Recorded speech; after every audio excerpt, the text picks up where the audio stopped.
அனைவருக்கும் வணக்கம். நான் உங்கள் ஜோதிடர் ஜெயக்குமார் பேசுறேன். இப்பொழுது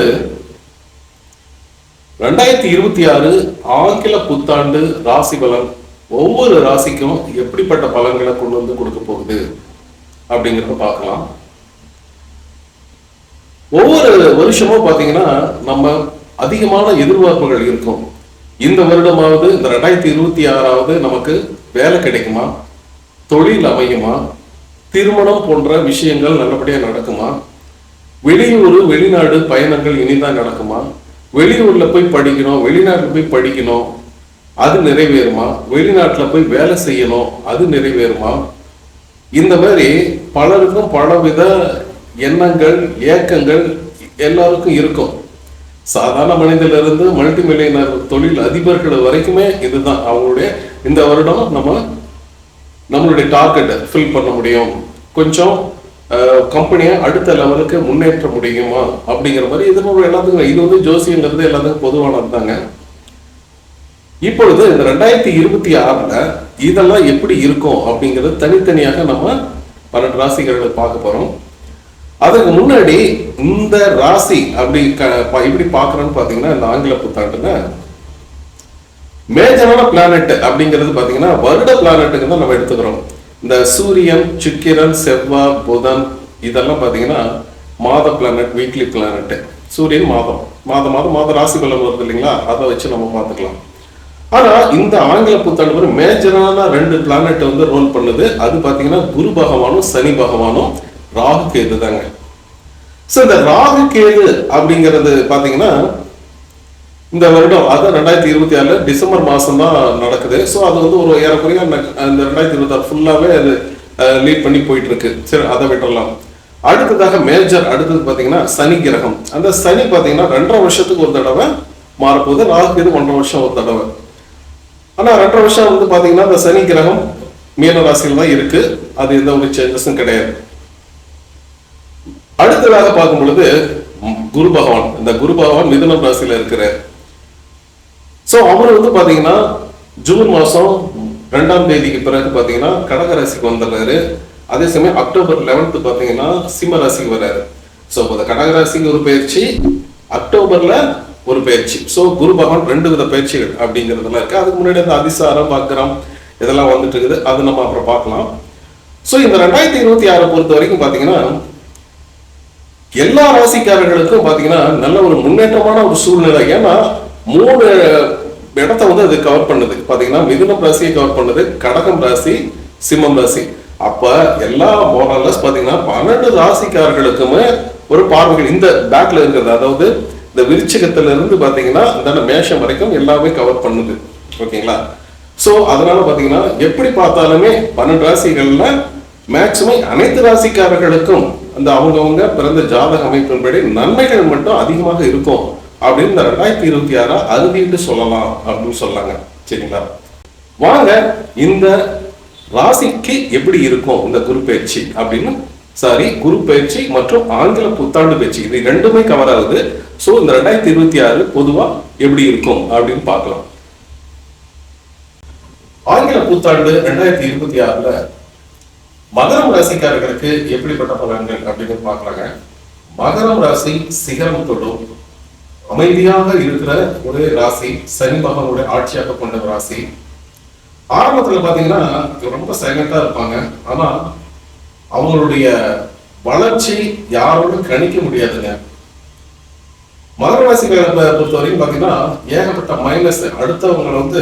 அடுத்தவங்க இவங்களை ஒண்ணுக்கும் லாக் இல்ல, வேஸ்ட், ரொம்ப சோம்பேறி, அப்படி இப்படின்னு நிறைய பேர் சொல்லியிருப்பாங்க. ஆனால் இதெல்லாம் அவங்க பொருட்படுத்த மாட்டாங்க.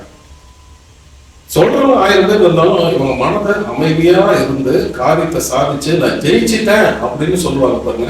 அதுதான் அந்த மகராசி சிகரத்தை தொடும் அப்படிங்கிறதுல எந்த ஒரு மாற்று கருத்தும் இல்லை. அருமையான ஜெயிக்கக்கூடிய ராசி அப்படின்னா மகரம் ராசி ஃபர்ஸ்ட். ஏன்னா டெடிகேஷன், ரொம்ப ஆழ்ந்த சிந்தனை, தன்னுடைய ஏற்றுக்கொண்ட விஷயங்களில ரொம்ப டெடிகேட்டா ஒர்க் பண்ணுவாங்க, காரியத்தை சிறப்பா செய்வாங்க, பிளான் பண்ணி அடிப்பாங்க. இது எல்லாமே நேர்த்தியா செய்யறது இந்த மகரம் ராசிக்காரர்கள் தான். ஓகேங்க, இந்த மகரம் ராசிக்காரர்களுக்கு இப்போ இந்த ஏழரை சனி அதெல்லாம் முடிஞ்சிருச்சுங்க. ரொம்ப ஏகப்பட்ட ரிலீஃப். ஆனா ஒண்ணுமே அதனுடைய ஏழசனை முடிஞ்ச மாதிரியே தெரியலைங்க. ரொம்ப கஷ்டமா இருக்கு. பணம் விரயம், பணம் வந்து எப்படி செலவாகுதுன்னே தெரியல. அலைச்சல் திருச்சல் இருக்கு. எவ்வளவு காம்படிஷன் எக்ஸாம் எழுதினாலும் அதுல வெற்றி வருமா, வெற்றி பெற முடியுமா அப்படிங்கிற எதிர்பார்ப்புகள் இருந்தாலும் அது சில டைம் பாத்தீங்கன்னா நம்ம மைண்டே மாத்தி விட்டுறது. இந்த மாதிரி ஒரு நெகட்டிவான தாட்ஸ் அப்படிங்கிறது மகரம் ராசிக்காரர்களுக்கு நிறைய வந்துட்டு இருந்துச்சு. ஆனா தற்சமயம் பாத்தீங்கன்னா மகரம் ராசிக்காரர்களுக்கு உங்களுடைய ராசி அதிபதி என்னைக்கு 3ஆம் இடத்துல போனதோ அதுல இருந்து பாத்தீங்கன்னா உங்களுடைய முயற்சிகள் அப்படிங்கிறது அற்புதமா இருக்குங்க.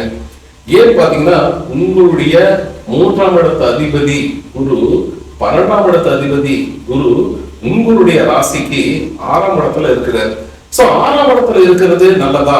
நல்லதுதான். ஏன்னா விரையாதிபதி 6ஆம் இடத்துல இருக்கிறார். செலவு பண்ண வைக்கிறவங்க 6ஆம் இடத்துல இருக்கிறார். அப்ப என்ன ஆகுதுன்னா 6 மைனஸ் 12 மைனஸ். சோ இது என்ன பாத்தீங்கன்னா உங்களுக்கு ஒரு ராஜயோகத்தை, விபரீத ராஜயோகத்தை அப்படிங்கிறது குரு பகவான் கொடுக்கிறார். சரிங்க, ஆரம்பத்துல இந்த வருடம் ஆரம்பத்துல பாத்தீங்கன்னா குரு பகவான் இருக்கிற வீடு தவிர பார்க்கும் வீடு, பார்க்கும் இடம் அப்படிங்கிறது அற்புதமான பலன். குரு பார்க்க கோடி நன்மை, பரிசுத்தமான பலன் அப்படிங்கிறது கண்டிப்பாக இருக்குங்க. கடகம் ராசிக்காரர்களுக்கு 6ஆம் இடத்துல இருந்த குரு பகவான் உங்களுடைய பார்வைகளை, அதாவது குரு பகவானின் பார்வைகளை 12ஆம் இடத்து மேல பதியுது, 10ஆம் இடத்து மேல பதியுது. சோ 10ஆம் இடத்து மேல பதியும் பொழுது என்ன ஆகுது பாத்தீங்கன்னா தொழில் செய்யணும், வேலை செய்யணும், வேலையிலிருந்து நல்ல வருமானங்கள் வருது.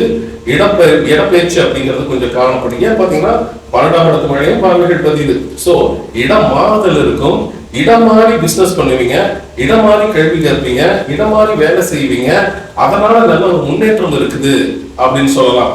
அது மட்டுமல்ல, உங்களுடைய தனக்காரகனாகிய கும்பம் ராசி வீட்டையும் பார்க்கிறாரு. எப்போ? ஜூனுக்கு முன்பாக, ஜனவரியிலும் ஜூன் மாசத்துக்கு முன்பாக இந்த பலன்கள்லாம் வருது. 10 கம்ப்ளீட் ஆகுது, 12 கம்ப்ளீட் ஆகுது, 2 கம்ப்ளீட் ஆகுது. அப்ப வருமானம் வருதுங்க, நல்லபடியா அது செலவு ஆகுது. அந்த செலவு சுப செலவாக தான் இருக்கு, மனதுக்கு பிடித்த செலவாக தான் இருக்கு. வண்டி வாகனங்கள் வாங்குறது, வண்டி வாகனத்தை ரிப்பேர் பண்றது போன்ற விஷயங்கள் நடக்கும்.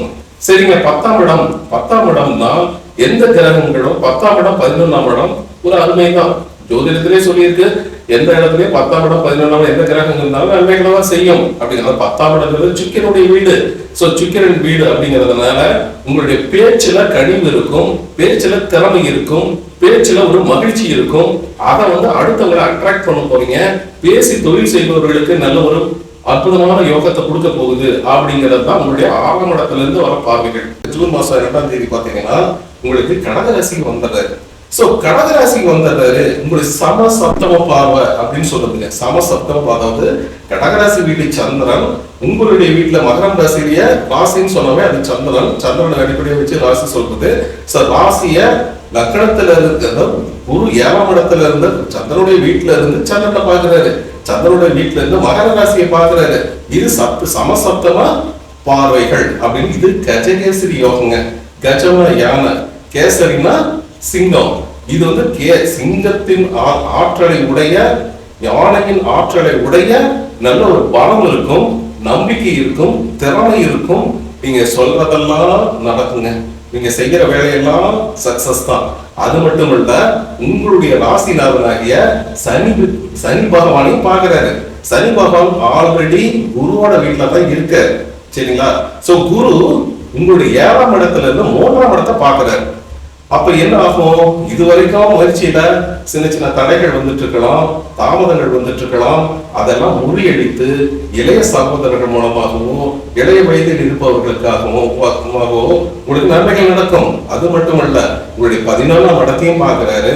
உங்களுடைய சித்தப்பா மூலமாகவும் உங்களுடைய அண்ணன்கள் மூலமாகவும் உங்களுக்கு நன்மைகள் நடக்க போகுது.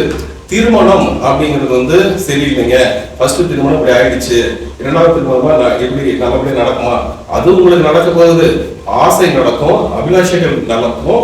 திருமணம், சுப காரியங்கள் அப்படிங்கிறது மிகுந்த ஒரு சூப்பரா நடக்க போகுது.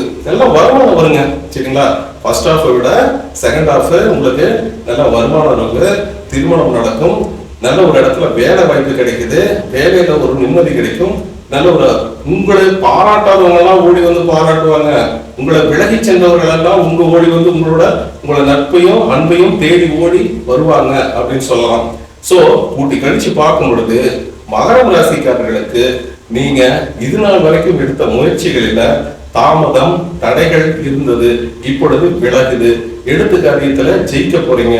அருமையான லைஃப் உங்களுக்கு 2026 வரப்போகுது.